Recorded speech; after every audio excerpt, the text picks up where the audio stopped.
I'm Chris Sauls, and this is Thinking Thursday, a podcast for technologists and leaders who know systems alone don't scale. Relationships do. We build more than code, clouds, and frameworks. We build trust. We architect not just solutions, but the connections that make them last. Here's the truth. Every career breakthrough, every resilient team, every lasting innovation comes down to how we lead ourselves and how we relate to others at work and at home. Tech may be the backbone, but relationships are the heartbeat. This is Thinking Thursday for those who think in systems, lead with heart, and never growing. Hey guys, it's Chris Sauls. It is Thursday, and we are on into episode 19 of Thinking Thursday with Chris Sauls. Today, we're going to talk about really sharing your wisdom. And what does that mean? What does it mean to share your wisdom with others? I think a lot of us, particularly, I'll call out my own age here.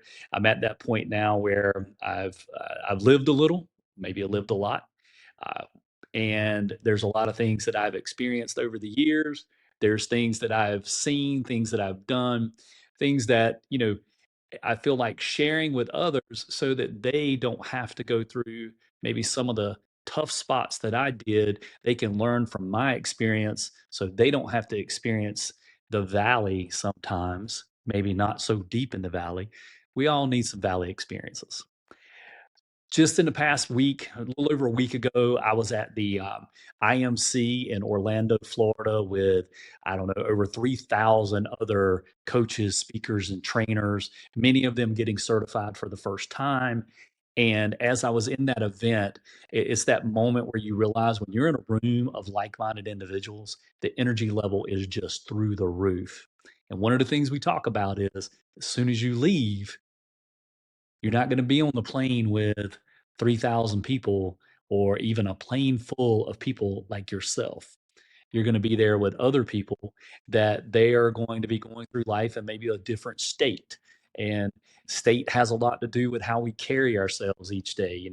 Waking up in the morning, how do we speak to ourselves? What state are we putting ourselves into? Are we in a state of despair or a state of denial? uh, Maybe bringing in one of the things that I learned while I was there, and the reason why I wanted to talk about sharing your wisdom is maybe you are in a state of complacency. Now, while we were there, one of the leaders there, Chris Robinson, fantastic example inside the Maxwell team. I mean, he is all the way at the top of the pile here inside of this Maxwell team when we talk about getting out of the pile, but he is a product of the product. When he started with the Maxwell team, he started the same way every coach, speaker, and trainer does there and has gone on to be the head of that part of the organization. And as he's done those things, he's learned a lot. And he found himself just in the last year, something he never imagined that he was going to do is he wrote a book. And when you think about that, why would you write a book? And that was kind of how the questions came out to him. It's very interesting, though, and I want to share this because I want people to know about it. This is the book right here, From Drift to Drive.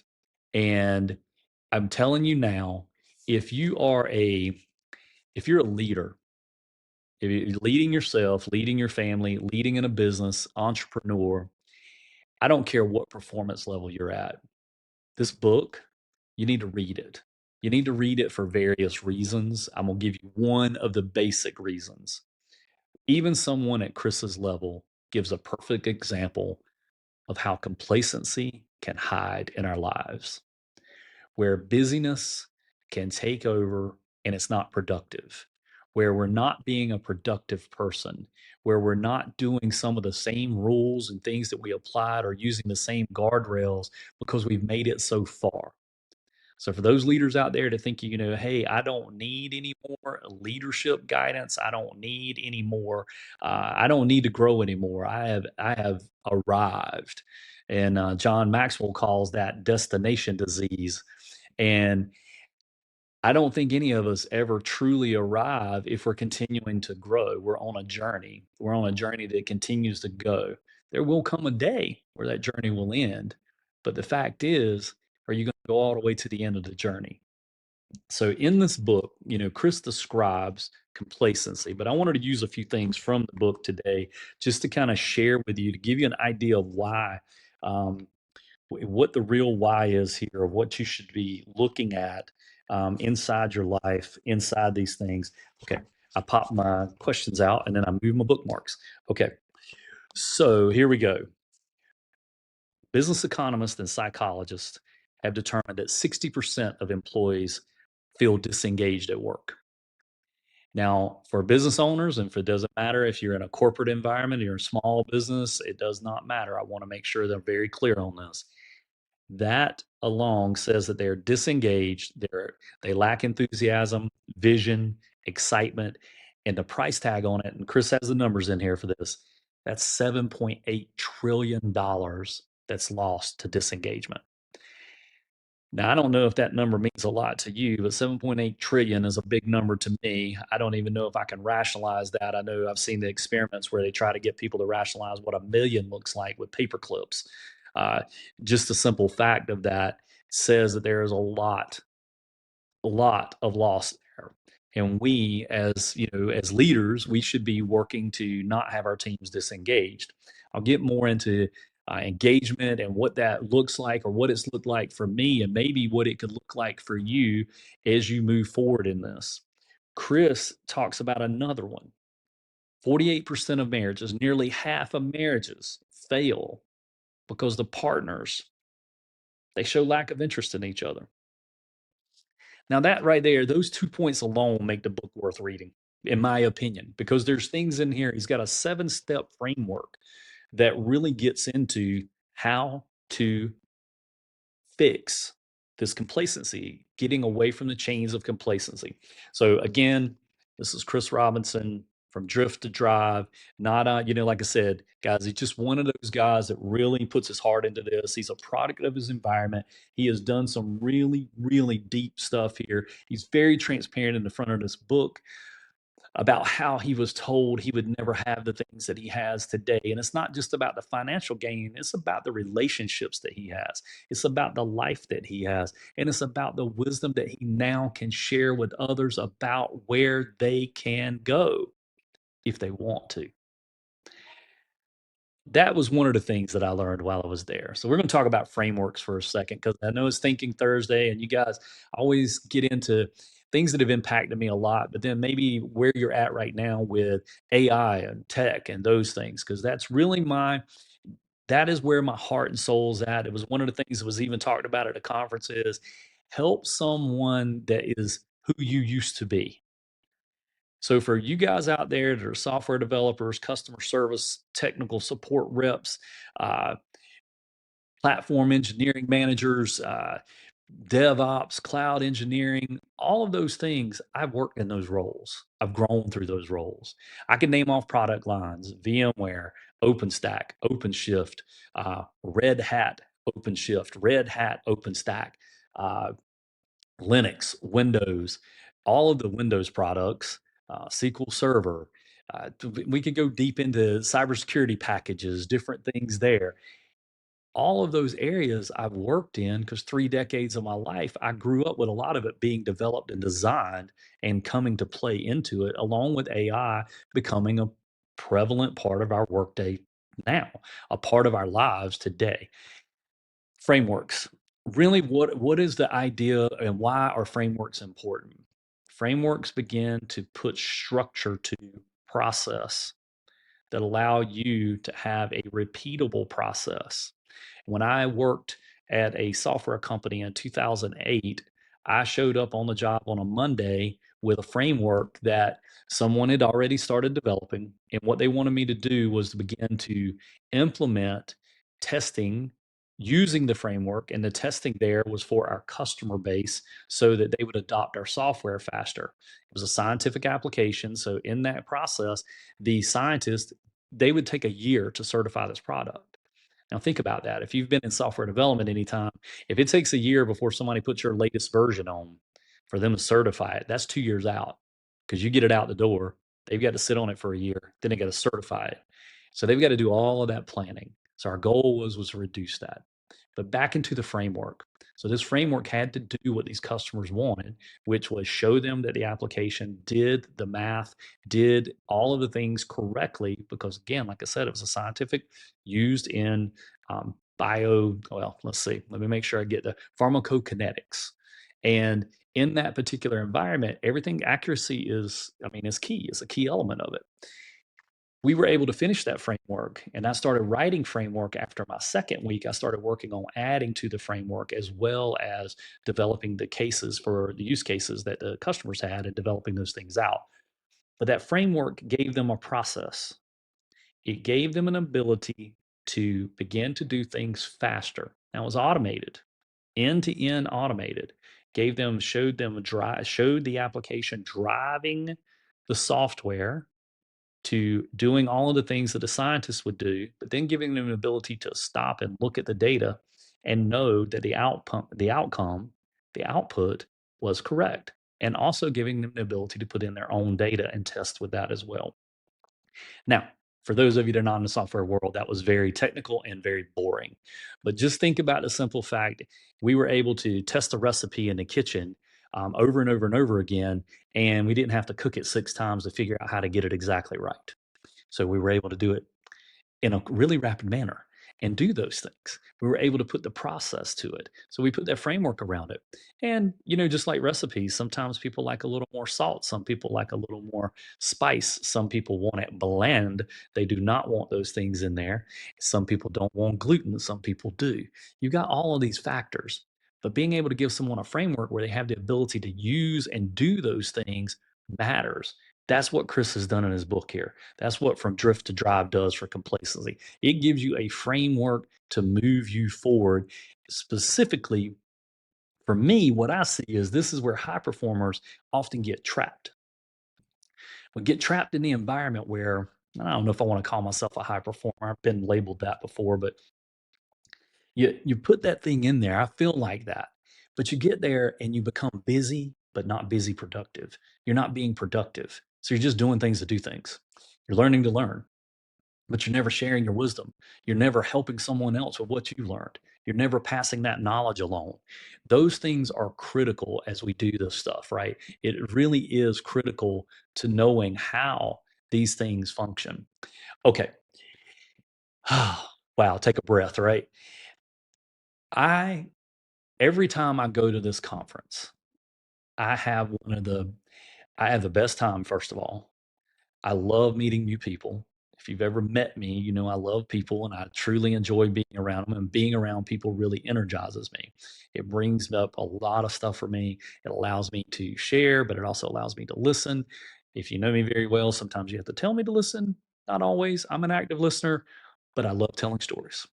So, a few years back, say a few years ago, 2018 to be specific, 2018, I got a chance to meet the following person while I was at the IMC.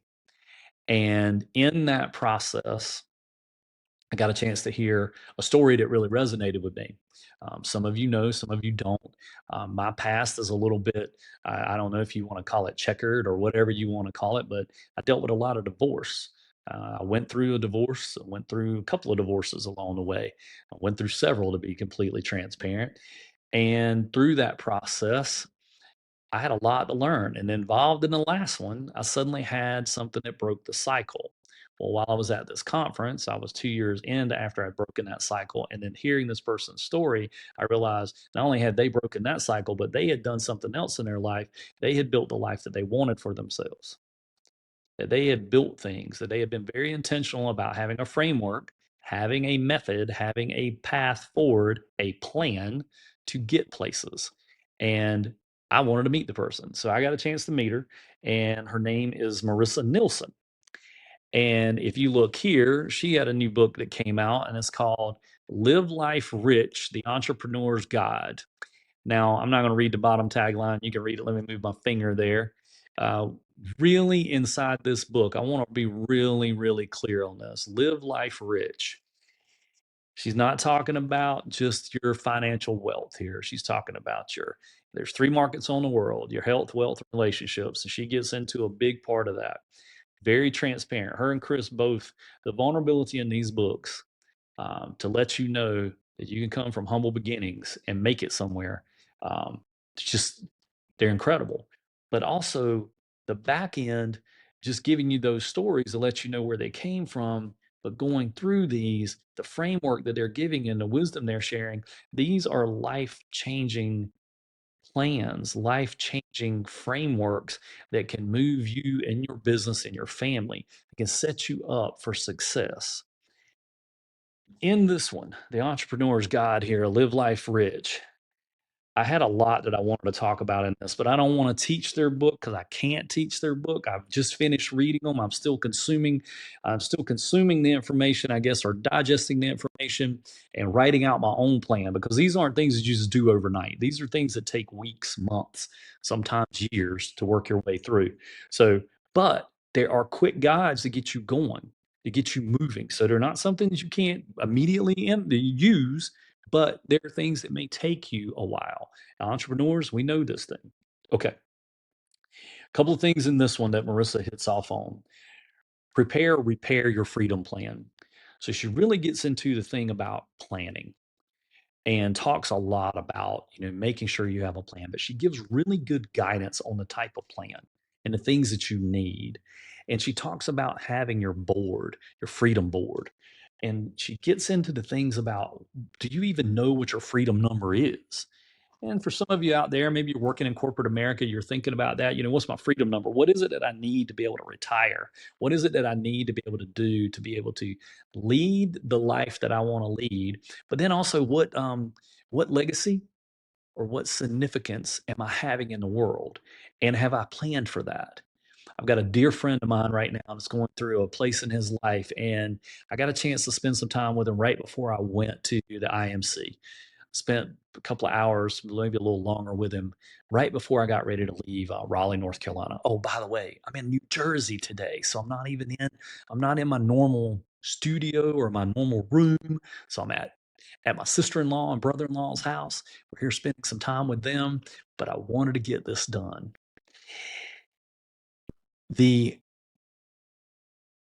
My friend Brian is going through the thing that we all struggle with or think about at certain points in times. What will my end of life look like? And he's going through this process and he's going through it with the grace of God. And I'm telling you right now, he is pouring into people left and right. He sat there with me for a few hours and I watched him after getting some news that no one wants to get. I watched him move through the plans and the things that he had already put in motion, having all of his documents, his financial documents, his leaders around him, the people that will manage his businesses and run his businesses or will lead his businesses into the future, things that will be handed off, trusts, all of the different things that are there.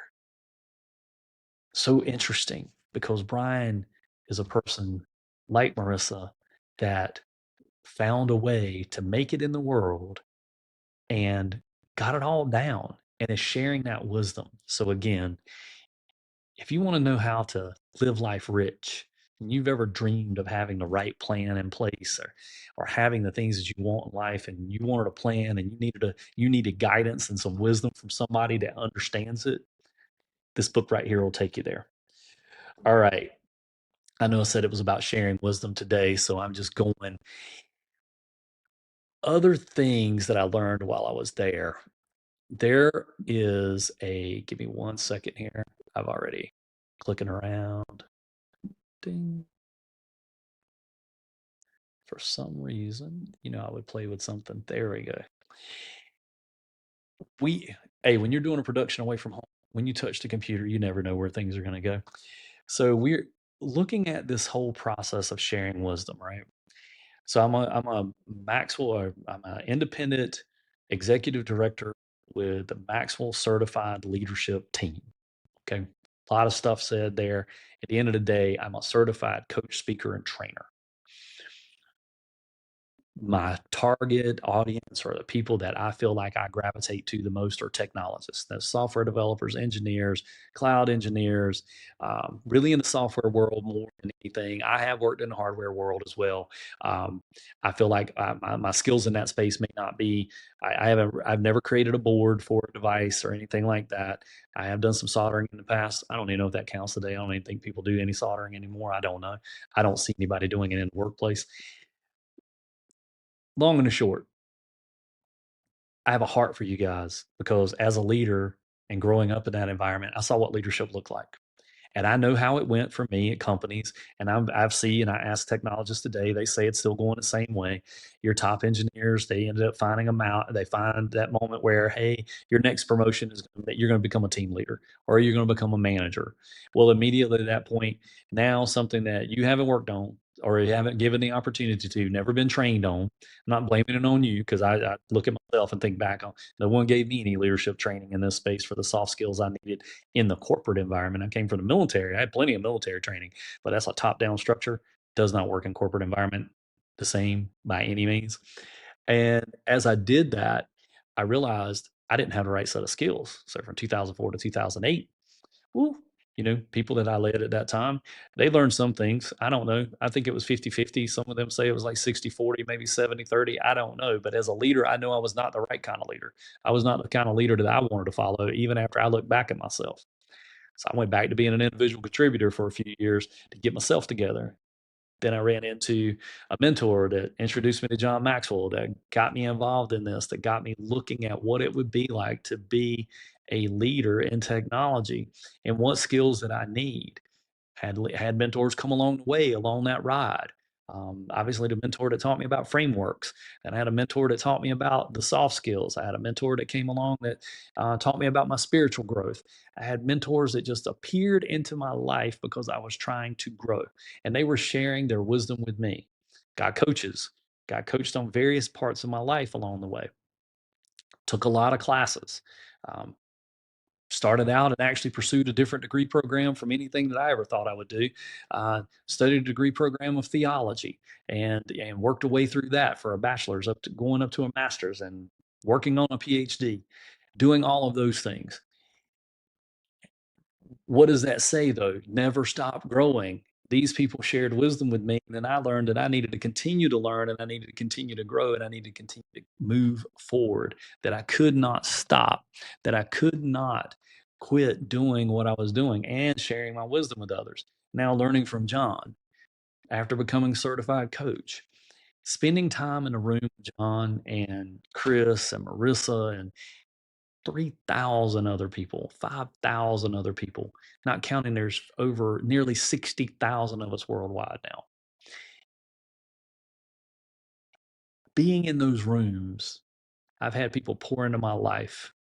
I've heard stories of heartbreak, of tragedy from around the world that people have overcome. Stories that bring tears to your eyes just thinking about how would I react or manage that? What resiliency do I need? Now, there were other books released there. I do want to hit on that. I just said resiliency, so that brought me to another one. I do not have it on me. I could not fly with all the books I had. So, Valerie Burton has a new book out. You should look into that one. Valerie Burton. She's got a new book out. It's definitely doing really well. It's on resiliency. She, I can't even give the title right now. I have to look it up, but I've got a copy on the way in.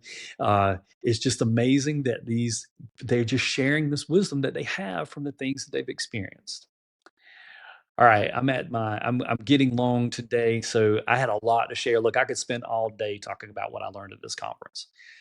There were people pouring into us for 5 days. I mean, lessons on business, lessons on personal growth, professional growth, finances, how to write a book, how to do these things, how to share your wisdom in a podcast, how to get out, how to get out of the house and earn money as an entrepreneur. Staying in the house and just being online might not cut it. You may need to make phone calls. You may need to do various things. You got to find your method and your way to get there. So before I go any further, there's one other book I want to share. Now, for those of you that Don't be offended about the book I'm about to share, but I want to share it because it's a part of my life. It's a part of who I am. And it's something that I think a lot of people, I hear people talk about this all the time. It's like a study Bible. And the John Maxwell Leadership Bible. Give me 1 second here. Let's see. I'll try to put this up here. It's right here. Okay. Now, a lot of people will go, well, the Maxwell Leadership Bible. Why go with that? Why have one? Well, John talks about it quite often that every single book that he's written about leadership came from the Bible.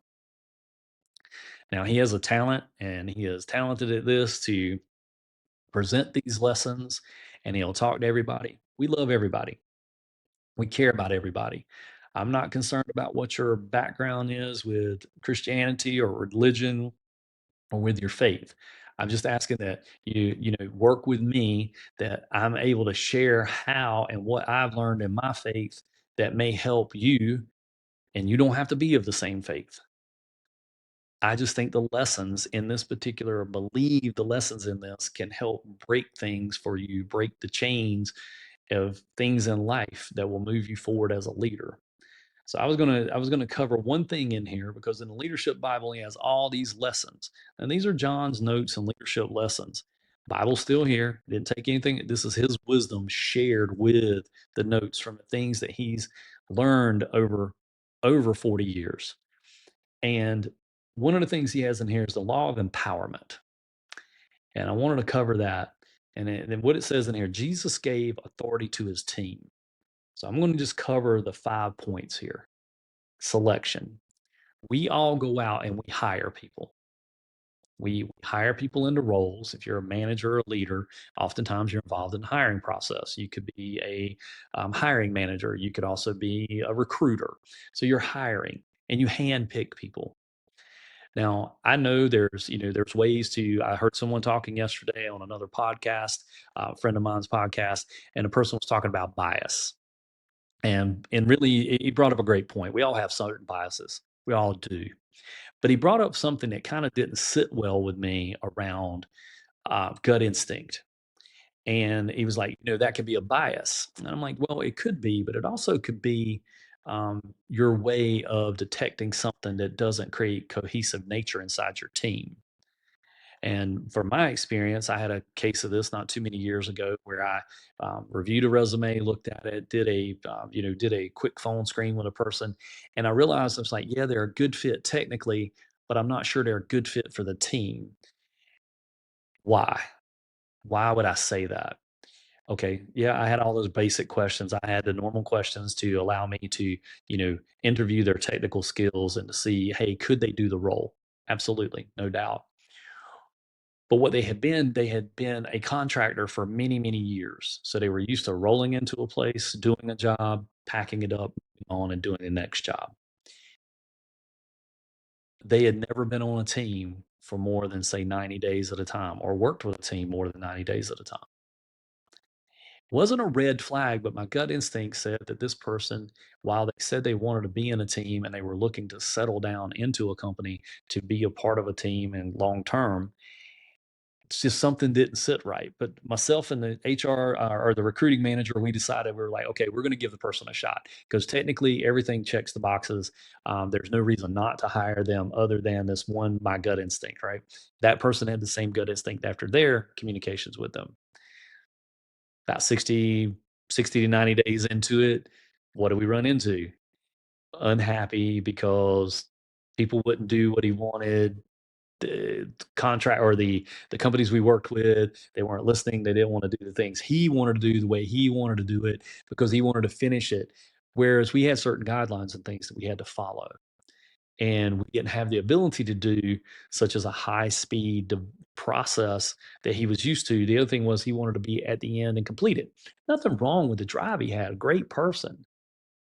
But on the back end of that, we found out he had prioritized throughout his career his professional life, and his personal life was falling apart.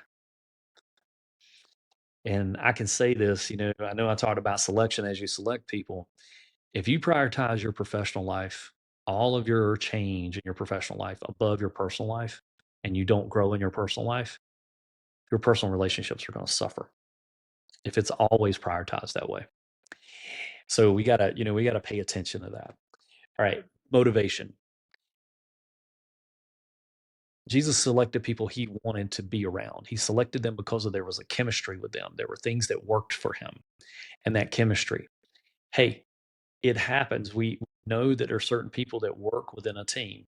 That's also the reason why I say that I never interview. I interview individually just to get a good feel, remove as much from, like take the technical, do that, and get my checkbox. But then I'll let a group, my team, senior people in my team, interview and answer questions for this person. Interview them with questions, but then also allow them to ask questions and then get some feedback from both sides from the person because the fit needs to be for them as much as it needs to be for the team. But if the team doesn't feel comfortable with the person and they see something or they're sensing something, that's where I say that gut instinct, I'm not sure you can just discount it.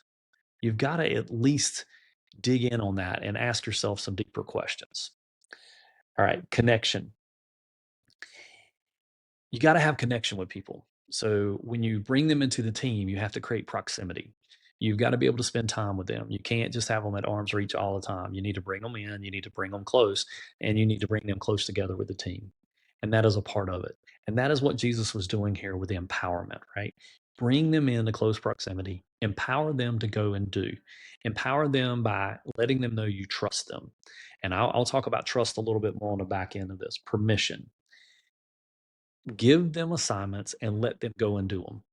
Fail or succeed, let them go and do them. Yes, I know in business we don't want to hear about failure. We don't want people to fail. We want the projects to always pass. Sometimes, though, during that project, people need to fail going down certain paths so that they can see why that path didn't work and then understanding a better way. They might fail and they might make a huge leap forward because of the failure may show something that nobody accounted for in software development or even in hardware development. Sometimes that happens. Those things come about. Commission. Give them authority. Like I said, give them specific assignments and then give them authority to go out and do the work. That's the type of lessons that are here that John has in here. And I'm telling you now that you can learn a lot from this along the way because this is wisdom from a person that's spoken to world leaders all around, that has spoken to world leaders for over 40 years now, that has had impact with presidents of multiple countries, has done what he calls country transformations today. And I shouldn't say what he calls, what's going on in the world today. They've trained over, let's see if I get the number right, I think it's over 6 million kids with the iLead program that John has pushed out through the organization.